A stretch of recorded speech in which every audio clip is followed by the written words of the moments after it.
Gemini, Mercury retrograde. Now, this is a big one for you, Gemini. Mercury retrograde for you affects you more than any other sign. I find that it switches the polarities of your brain. And so if you're normally dominant logic, you become dominant intuitive. If you're normally dominant intuitive, you become dominant logic. And so it gives you a chance to sort of live on the other side of your thinking. At the same time, what this means is that you're going to rethink your placement in society, or better yet, rethink what you make yourself do in society, or who you make yourself be to yourself in society. So you might make yourself be the nice guy, you might make yourself be the smart one or the quiet one, or make yourself stand in the back of the room. And so that retrograde is going, is that really the best place for me? Is that how I should put myself out there, or how I should force myself out there? Once you sort of let go of certain thinking about, where you belong to yourself in society, Mercury goes back into Pisces, and this is an opportunity now for you to recalculate your career goals and where you want to lead yourself. In fact, that's what the Sun conjunction of Neptune and the North Node will be.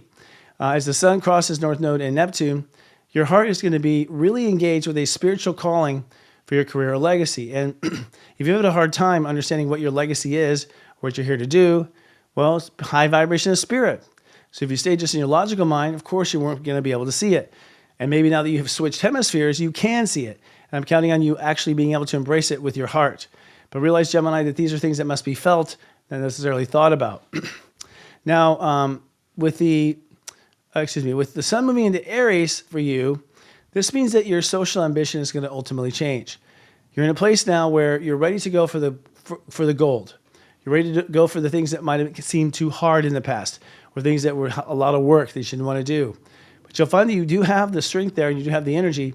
So I don't think you'll be choosing anything you're incapable of. And I think that even if you feel incapable, you will be capable. But now in this first couple of steps, it's really time to sort of define where it is you do belong in society and where you do want to go.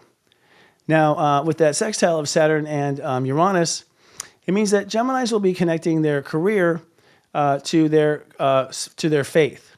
And so you're going to realize that you are here to really do God's work, whether that's calling to comic books or calling to literally be in a church or religion. But you are realizing that your place in the world is very much based on your place in heaven.